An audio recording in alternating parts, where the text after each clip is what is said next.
Hello, Steve Arts 89. Well, the Roddenberry archives have released some more videos. They released some videos about 8 months ago and then a few more 5 months ago, and I caught them 5 months ago and did a video on it. But this latest one is pretty amazing. They've done a series of very short videos called 765874, and then they have like an extra name like Memory Wall, and this one is Regeneration. And it's pretty amazing. It starts off just showing some plant life, some water, some trees, and then we see a Starfleet shuttle fly over, and then we come across the bridge, not the bridge, the saucer section of the Enterprise D on the surface of, was it Viridian 3, Viridian 4, from Generations, and we see it's being not repaired, but being removed, and we see like scaffolding and shuttles and things, and then we actually see some like tug ships, I guess, and we see three of them. They're probably all around the saucer, but some people are saying there's only three, like they could lift the saucer with three. I'm like, it's not a full shot, it's just a close up. So yeah, so basically they're showing how the Enterprise was saved from being crashed on the surface of the planet, being removed. And then they show another scene. This is only a 2-minute video, 2 minutes 5 seconds. They show the mountain on Viridian 3, and the scaffolding and everything is there that Soren built. And then we see a hooded figure in a grey cloak, and we see Captain Kirk's rank insignia. And then he reaches down and picks it up, and he takes the hood off, and it's Spock. And it's Leonard Nimoy's Spock. And then we see a weird flashback of him seeing the ship, the Enterprise from Star Trek 3 crashing, which of course he didn't witness. And then we see a shot of younger Leonard Nimoy Spock, I think, standing in front of a window. I think it's Starfleet Academy or something, looking out, and seems to be having a vision of the future or something. It's very mysterious. But what's shocking is they have... I'm unsure how they did this, because they did some videos. They were doing some stuff from the cage, restoring... Because basically what they do is they restore the sets and the props and everything in a digital world, so people can tour them like almost like a gallery or a museum. And they're going through, and they started with the cage, and they're doing everything Gene Roddenberry was created for, Gene Roddenberry's universe, Star Trek universe. And I heard that they had a lookalike actor playing Yeoman Colt and Spock, and we see Yeoman Colt in the Star Trek The Motion Picture era and Star Trek The Motion Picture era Spock. And it looks exactly like Leonard Nimoy, and they've got behind-the-scenes footage which looks like an actor who looks very much like him, but it doesn't look exactly like the footage where it looks exactly like Spock. So I figured they had a lookalike and just augmented him with CGI just to make him look a little bit more like Spock, like doing the scar on his face and stuff like that. But this one, I don't know if they have...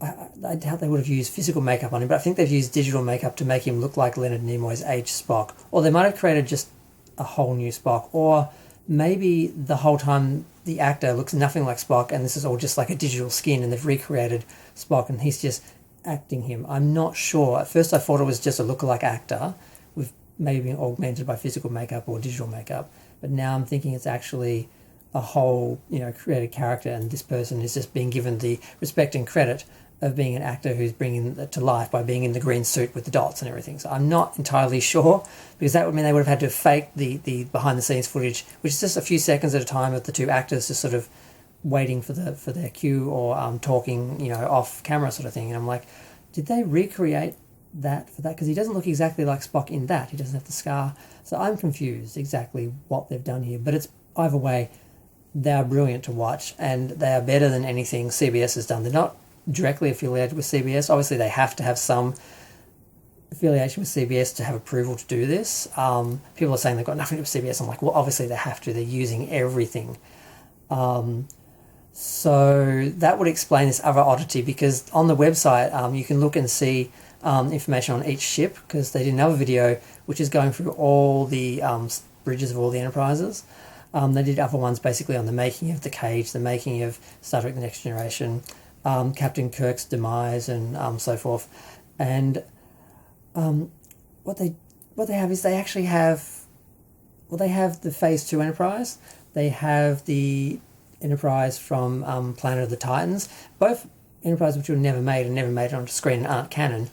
And along with them, they have Pike's Enterprise from Discovery and Pike's Enterprise from Strange New Worlds, which of course aren't Prime Universe canon. And then they have the Prime Universe, and they have all those listed in the Prime Universe, not just the Kelvinverse Enterprise from Pike's time in Discovery and Strange New Worlds, but they also have Phase 2 and Planet of the Titans all in the Prime timeline, which doesn't make sense.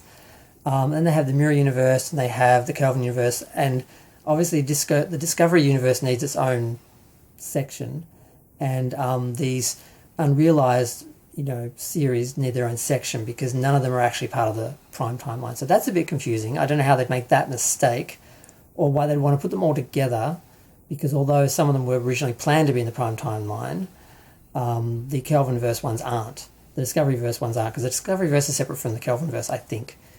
Or it's a slight augmentation of the there's so many universes of the Kelvinverse. Some people call the Kelvinverse the JJ-verse. It's just, but they're not Prime canon original Star Trek. So I don't know why they'd put them all in the Prime timeline along with the unrealized ones. It's just weird. I mean, it saves you going to different areas, but it's just weird. But I don't know, because one of the people involved is David Docterman, and he was involved in Star Trek: The Motion Picture, the Director's Edition, and the remastering in 4K. And I don't know who is responsible for the problems with the original Director's Edition or the new Director's Edition, but there are problems. A couple of the recreated scenes and effects are subpar, particularly the Officers' Lounge scene in the new Director's Edition, and Starfleet from the original Director's Edition. They're particularly subpar, and they've made some improvements on the Starfleet Academy one in the future. That looks fine in the Director's Edition, the new 4K Director's Edition. But the new Officers' Lounge that they tried to recreate, they've done such a bad job. And then you look at what the Roddenberry archives have done, it's 100 times better quality-wise. So, I mean, I guess maybe he has a clue, and maybe it was one of the other people who made a mess of the Officers' Lounge in the Director's Edition. But either way, one of these people got me kicked out of the Facebook groups for Star Trek: The Motion Picture, the Director's Edition. So I was posting videos criticising some of the work they'd done, and allegedly they had me removed. And they basically said, well, we're not going to talk, we're not going to contribute to this Facebook group if you allow people in the group that are going to criticise our work. So they got me removed, allegedly. So I don't like him.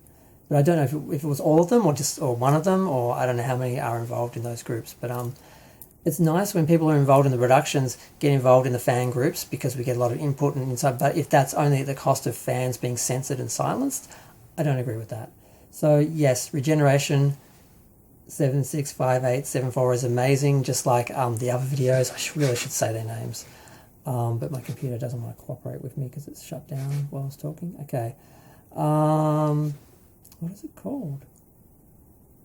Because they've also got green screen footage of Yom and Colt from the Cage, and I'm like, why would they do green screen footage of a CGI character unless they're just trying to make it look like it's a real actor being filmed on green screen, so to trick people into thinking it's not CGI, which would be fun but kind of deceptive if you take it seriously. But the name, what are these? 765874 I think is the name of the first video, and then Memory Wall's the second one, Regeneration's the third one. There's only 3 of them. I thought there was another one called Cult or something. The first one is just called 765874. I thought it was 765874, and like another title like Regeneration or Memory Wall, but it's not. So I'm going to go. I was only expecting this to be a 5-minute video, but yeah, I'm still sort of perplexed in exactly how they did this. If this isn't a lookalike actor and they've done it digitally, I think they should talk more about that, or maybe I just missed that video. If they made a few videos for fun to make it look like, it was real actors and that, They probably should have stayed that a bit more obviously, so they're not tricking people, because I really don't know which they've done, or maybe they've augmented real actor, I don't know. But that's why this video turned out being this long, because I'm just sort of trying to work this out. And then, of course, the issues we have, and David Doctorman involved. Now, most of the work they did on the Director's Edition looked great. There was just one or two scenes that didn't work, and whether they ran out of time in production to fix it after they sort of saw it and saw mistakes. My understanding is they didn't have a lot of time or money on the Director's Edition, either of them. And maybe it was just something they couldn't fix, or it is just poor judgment and lack of talent on the part of one or two of the people involved. I don't know, but they need to fix it. And I just can't believe we've got another Director's Edition that needs to be fixed after the first one was supposed to be fixed with this one. It's really only one scene, but still, it's impossible to watch. But yes, so I guess this video is about both of those issues. But I'm going to go. Feel free to share, like, comment, subscribe. Let me know what you think. Regeneration is amazing. We need more.